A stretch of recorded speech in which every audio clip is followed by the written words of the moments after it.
Hey there, Heather Kamer-Golis with Channel Maven and Spark. Thank you so much for tuning in to this CMC TV podcast. I'm joined by Judy Kalisker of Compliance Plus Consulting, and she is going to talk to us about diversity and inclusion training, something that all of us, whether you're a manager at a large company or you're an owner or a manager at a small to mid-sized company, something that we could all hear and get some information from.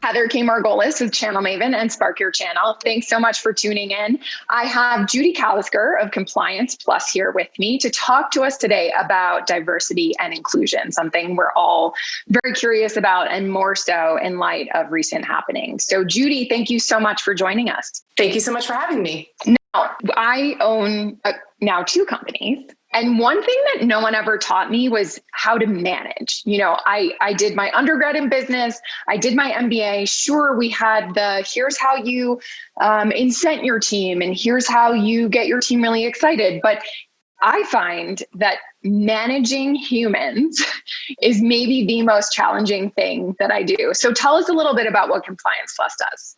Sure. Well, we actually feed off of exactly what you were talking about, because you don't learn how to manage your most valuable resource. When you go to school, when you are good at your job and you get promoted, all of a sudden you're managing people. And in a service business, that's all you have is your people. And nobody teaches you how to do that. So I happen to be an employment lawyer. I've spent many, many more years than I care to admit working with companies and managers to have great workplaces and be great managers and business owners. And I have a lot of people who say, I probably should know this. And my response is, why?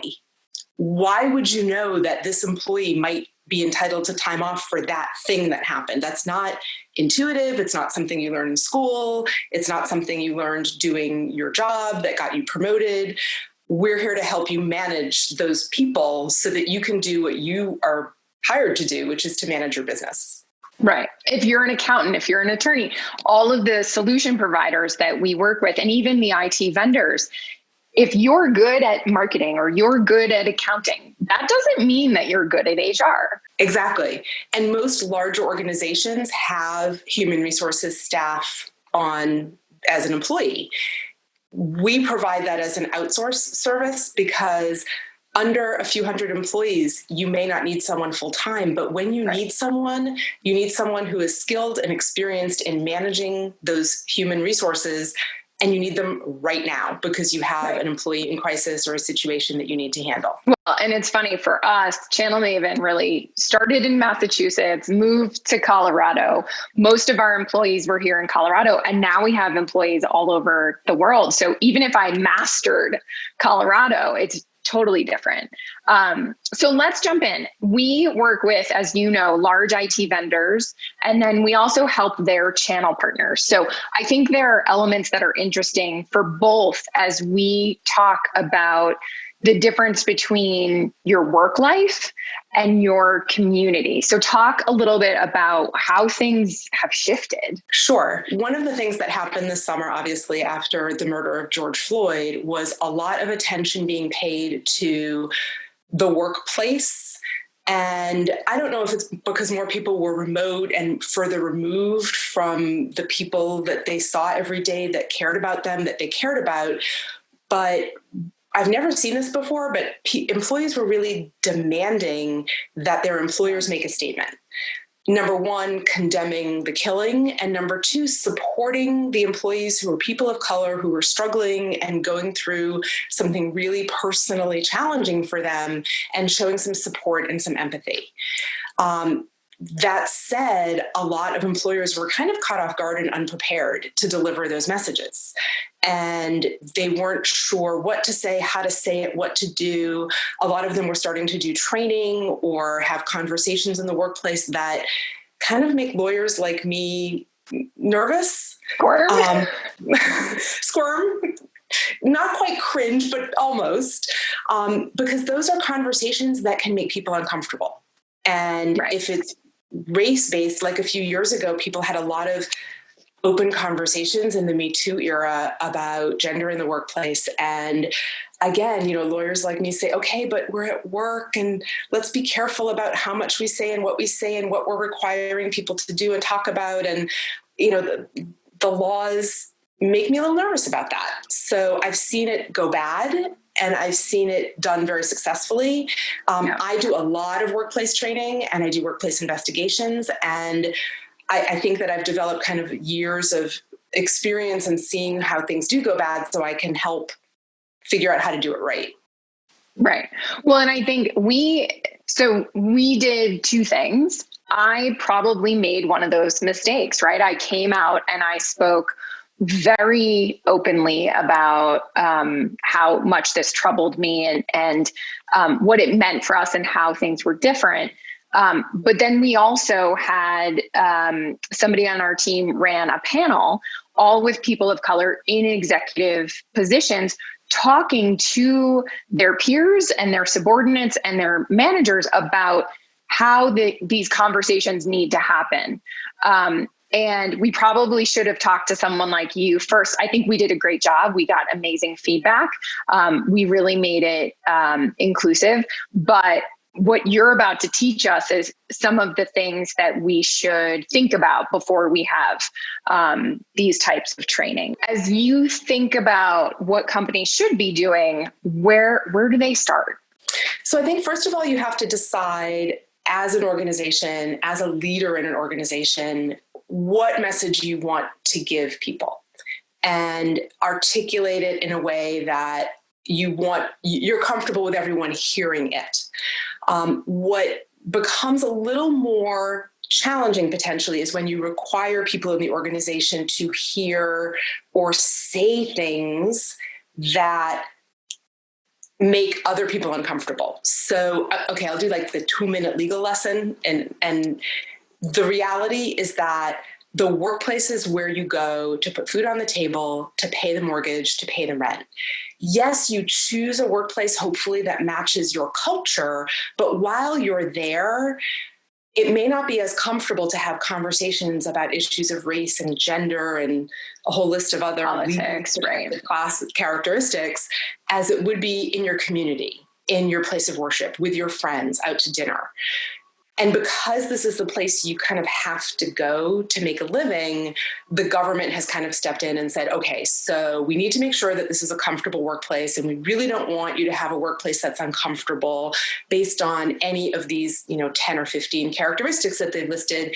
Race and color and gender and sexual orientation are among them. So, and the law that protects people of color from discrimination and having an uncomfortable workplace protects everybody. Mm-hmm. So think about what everybody's hearing or being asked to share, and it can become a workplace that may be uncomfortable based on race or color or gender. So you want to be careful about what you're requiring people to hear at work or say at work or disclose or share. No one should be made to feel uncomfortable because of who they are. Right. Or what they believe or feel. Or what they believe, right. And a lot of it is not, it would be great if we could change hearts and minds by having training, but at the end of the day, where the employer has an obligation is regarding people's behavior. So coworker to coworker, managers, when they make decisions about people, the behavior is what the employer has a business reason to say what is expected, what outcomes are okay, what's not okay. And that's really where learning should focus is, what behavior are we looking for from our employees? Making sure they get their job done, not necessarily that there's input that we're asking them for that's going to make them uncomfortable. Exactly. At the end of the day, it is about getting the clients and customers served, getting the product out, getting the services delivered, and allowing employees to do that in a comfortable work environment. Absolutely. So talk to me a little bit about micro behaviors. That's a term that you used with me that is super interesting because I think we were talking about explicit and implicit. And I think that there are times when we're not trying to do or say something wrong that maybe we're not aware is not Right. on the up and up, totally. And some people call these microaggressions. I think that kind of looks at it from the perspective of the person feeling aggressed. But micro behaviors are the way I look at it because, again, as an employer, I can control behaviors. I can't control how people hear things or perceive things, but I can control the behaviors and I can require certain behaviors. So micro behaviors are those things that many people, probably most of us, do or say that we don't realize are potentially based in something historically demeaning or oppressive. A perfect example is someone in a training that I led a dozen years ago or so said something was so easy and used an expression, cakewalk, that actually has its origins in slavery and is a very oppressive word or term. So, it led to a conversation about that term. The person who used it had no idea where it came from, had probably heard it from other people, only knew what it meant. And the idea being, once you know that that's a term that someone finds offensive, you need to be extra careful to avoid it. Micro behaviors can also come out in things that are decisions we make. So I had a woman who told me, I haven't been promoted in 3 years and I don't know why. And we did some focus groups in that organization, and the managers were consistently avoiding promoting or considering for promotion women with young children. But you're going to have to go to doctor's appointments, and you're like, I run 2 companies and I have a 2 and a 4-year-old. It's totally possible for a woman to be incredibly successful in her career. But yes, right. I think mentally they're thinking about that. But that's a micro behavior. It's based on an assumption that in a traditional family, the woman is probably the primary caregiver. And if she has to pick kids up at daycare at 6 o'clock, she can't travel overnight. Right. And again, no malintent on the part of the manager, but this manager was typically giving these promotional opportunities or the best clients to serve where they're going to get more visibility to the men, even if they had young children at home, because of that because assumption. They have someone to take care of the children. Right. It's interesting when you talk about micro behaviors. This is something that I was doing all the time and not even realizing. And as part of, educating myself after everything that happened this summer, read an article that had a list of terms that you don't realize that you're probably using, like master bedroom and master bathroom. Like now MLS is changing everything. MLS is the multiple listing service, which anyone who's ever worked in real estate or bought a home knows what MLS is. They're now listing it as primary bedroom and primary bathroom. But the black market, like all of these things that you don't think about, and being of a spiritual or religious class that is also considered a minority and protected, there were terms that I heard all the time that the person had no negative intent. They just had no idea that that was actually a really bad term. So I think educating ourselves and making sure that we're being educated, not just as managers, but as humans is huge. Absolutely. One thing I see in workplaces a lot regarding microbehaviors is as simple as who people eat lunch with. Right. And, sometimes there's a group of people who've worked together for a really long time. They socialize outside of work together. In our personal lives, we tend to gravitate to people like us. We have a common shared background. But when that's who you socialize with in the workspace, it can become exclusive. And a newer employee might be older, younger, different race, different gender. And when they're not included in lunch, they feel like they have to be invited. And when they're not included in that group, they start to feel left out. And I don't think anybody intended to make them feel left out. They just wanted to spend a half hour venting about their spouse at lunch and not meeting someone new. Right. But it's the workspace. And people kind of take that very much to heart when they feel like they're being left out. And they may not look to it, it's because I'm the new person. If they're a different demographic, they might associate it with that. Right. Absolutely. So there's been a lot of talk about diversity and inclusion training. Tell us a little bit about that overall topic. And then I want to dig in, especially for our channel partner clients. how do they go about implementing this if they're a small business? So talk first about what is that? So first of all, I want to distinguish diversity and inclusion and that kind of training from discrimination and harassment training, because I get calls all the time, especially this year. I've had many calls for diversity training. But when I ask the client, what are you looking for? What are your goals? They still have, some of them, people asking in job interviews, how old are you? Where were you born? Like unlawful questions off the bat. Right. So I say, look, let's have me come in and do some training on how not to violate the law as a manager in the workplace. And then we can move down the spectrum towards attracting diverse candidates, broadening your pool, getting more people into your organization who are diverse, which is what I see diversity as. And then we can talk about inclusion training, which is, now that you've got people in the workplace, how do we keep everyone of every demographic motivated, energized, feeling like they have a career path, trained, etc. So if you've already done the kind of discrimination and harassment prevention training, that's great. The next step is more of this kind of diversity and inclusion training. And I don't do this training. I prefer to stay in my lane, which is the things that are related to legal issues and minimizing risk. But there are some phenomenal trainers out there. I don't need to compete with people who really do a great job of helping workplaces to focus on helping everybody feel included in the workplace. So my first step in figuring out doing that training is to make sure you're not creating risk by doing that training. And there are many ways to do that. And there are some ideas that I have, and I guide clients through creating this training in ways that hopefully will minimize the possibility of risk. That's great. And if a company, let's say they're a smaller company and they feel like in-person train, first of all, no one's doing much in-person right now, but is this something you do online? Is this something that you have modules or something that someone could build out? And we always say this is not an infomercial. So we like to talk about, if you were to do this with someone, right. What does that actually look like? I try to avoid off-the-shelf training. I make sure that the training is customized, and I learn about the workplace that I need to customize it for.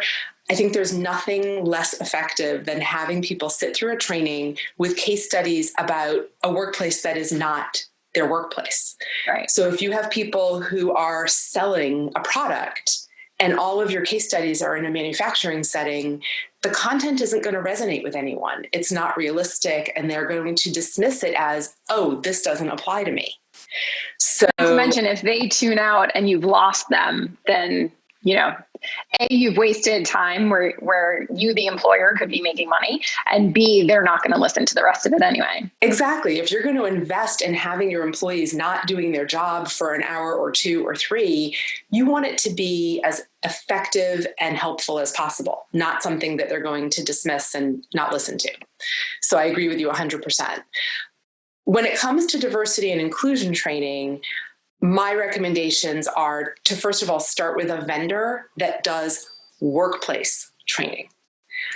I know a lot of organizations that have hired wonderful community leaders who do community-based conversations, but those conversations tend to be very disclosure-oriented. Here's an experience I had. Here's something I once said that I shouldn't have.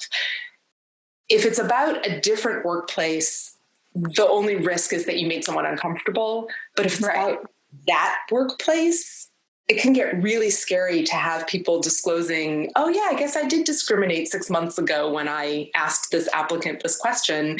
And now your organization has a legal obligation to investigate it and look into it and address it. And if things happen, you want people to walk away with the knowledge of how to do things better, but not be made to feel bad for what they said or what they did. Right. And it's interesting that you mentioned that. A lot of these larger companies that we work with have implemented diversity and inclusion roles. So they've either moved an executive from another role, or they've hired an executive to come in and do that diversity and inclusion training and oversight, and just generally have someone permanently in that role. So that's good advice to them. It's really important that they're not using case studies that are real and internal, that if they are real, they are about another company. And if otherwise they're hypothetical. I always tell clients, I want to create case studies that are realistic without being real. You never want someone to sit in training and say, oh, that was about me. Oh, that was me. It's not, they are now going to be nervous about continuing in the training. So I want to be realistic. I want to do the things and talk about the things that will resonate with people, but I don't want anyone to be made to feel like they did something wrong through a case study. Right. And I've had companies postpone training because they were in the middle of settling a highly visible, well-known issue that led to the training. And that's all people are going to be thinking about. It's good to sort of get everyone when they're open. We talk about this just even in sales and marketing training, that if you guys just had a really bad quarter, that's not the time to bring somebody in to say, all right, you all did terribly last quarter. Let's, now we're going to train you. It reminds me of Glengarry Glen Ross. You don't want somebody screaming in your face about what you need to do better. So whether someone's a manager at a very large company or they're an owner or a manager at a small to mid-sized company, what are the effective trainings that how should they think about diversity and inclusion training? That's a great question. And I tie it back to what you said earlier, is you might decide to bring someone in to focus on diversity and inclusion and have training be a piece of their job. And that ties into a recommendation that I have, which is that your training should tie to your business. You want to tie it to your business goals, your culture, your policies. You don't want it to be something that people have never heard before. So before you're ready to go out and talk about it, you want to make sure people know where you stand. And I think that's what a lot of the demands over the summer brought out, is a lot of organizations becoming very public with their staff and their clients and customers about their position on the workplace and people in the workplace and issues regarding racial injustice and gender equity and things like that. You want to make sure that your training has a business focus that is realistic. Right. I'm just thinking about, I'm smiling because there's a case recently, people may have seen Goodyear. If you just Google Goodyear and MAGA for Make America Great Again. Yeah. I don't think when a Goodyear manager created a PowerPoint with a slide on what you should and shouldn't wear at work for political statements, I honestly don't think they expected to be on the front page for like a week and have the president issue a boycott on Goodyear. Of their tires, yeah. Right. But that's exactly what happened. And ultimately, the CEO of the company said that slide, that statement did not reflect Goodyear's policies. At the end of the day, they had no choice. But, that's what you want to avoid. You want to avoid saying something or doing something in training that doesn't match with your company's requirements, goals, and perspectives. Right. And the bottom line was they don't want any political statements, and they just need to say, you need to dress professionally and not have your views. I would liken it to, if I wore a Red Sox hat to a client meeting in New York, they're not going to like me as much as they did before I walked in the door. Like, you just need to think about how your appearance is affecting everyone else. So you just reminded me, when you were talking about Red Sox, of my nephew who teaches in New York, and he was teaching at a public school in the Bronx a few years ago, and the school had a policy that students could not wear any hats at school. But being from Boston, teaching in New York, he made an exception for Red Sox caps, which led to some very interesting conversations at school. And I'm sure the kids were psyched that in his class alone, they could wear a hat. They could, although I'm sure there were many, many Yankees fans who could not bring themselves to wear the cap at all. Just couldn't put it on. Nope. What happens a lot is people bring in vendors to do training who don't take the time to get to know the culture and the policies and the requirements of the organization. And to me, that's not really going to be an effective training, because they're not going to have the credibility of an in-house person or someone who actually took the time to get to know, what is this organization focusing on? And, if you call people by the wrong job title, you have no credibility at that point. So little things like learning job titles, learning what the company does. It's a huge investment of time for a vendor, but it's going to make that training so much more effective and people will listen. Right. So cater it to your audience, which is what we talk about with marketing all day, every day. Judy, tell me, what are the goals that these businesses, our clients, any company that's listening should be trying to attain from this workplace training? That's a great question. I think that anytime you do training, you want to make sure that people know what they're expected to know and do when they go back to their office, to their desk, to their location. I think for employees in this area, you want them to understand what conduct is expected, what conduct is not okay, how to address conduct that's not okay. Sometimes people just need to be empowered to know, if I hear something that bothers me, it's okay for me to tell the person in a nice, respectful way that it bothered me. I usually recommend starting with, I'm sure you didn't mean to offend, but you need to understand that that expression or that comment made me feel this way. And you use I statements for that. I think knowing that it's okay to do that is really important for people at work. Right. And then if it doesn't stop, how do you report it? Who do you report it to? What will happen if you report it? There's no retaliation for reporting it. We want to know. It's an opportunity to address it. So that should really be clear in training. And it doesn't have to rise to the level of a policy violation. The hope actually is that if you report something small, we can get rid of it and stop it and address it before it becomes significant. And that could become a policy violation. And then I think for managers, they need to know that they sometimes have an additional obligation. They really have to make sure that conduct they see stops, either by addressing it directly or reporting it to someone who can address it, and how to make sure that their employees are comfortable coming to them or to whoever the policy says that employees should be reporting these things to. Right, right. And I think giving that permission and saying that it's okay to say something, there were so many times I think of in my career where the person didn't mean to offend, but they would, use a religious slur, so to speak, and I never said anything. And years later, I remember that very clearly. And I'm sure they never thought about it after the moment it came out of their mouth. So it's good to give that permission. Absolutely. Tell us, how can people get in touch with you if they have more questions or are interested in training? Sure. cplusconsulting.com is the website, and you have direct access to me and to members of my team. We provide outsourced human resources at all levels. So training and investigations, companies of any size hire us for that. And we also offer a fully outsourced human resources department for smaller organizations that don't need that full-time person just yet. Right. And it sounds like your trainings, even if, a small solution provider with 3 employees is listening, those trainings are something that are feasible, that they're able to attain. Absolutely. And what we might do is have kind of an open program where several small employers can send people. And with Zoom, we have the opportunity to have people from all over the country attend a training. So we can do customized to an industry, customized to a type of job so that it's realistic for everybody, but at the same time, leverage volume of people. I personally think that on a Zoom training, you want to have at least 10 or 15 people so that you can have a discussion that's worthwhile. And then maybe a follow-up half hour on that employer's specific policies. Right.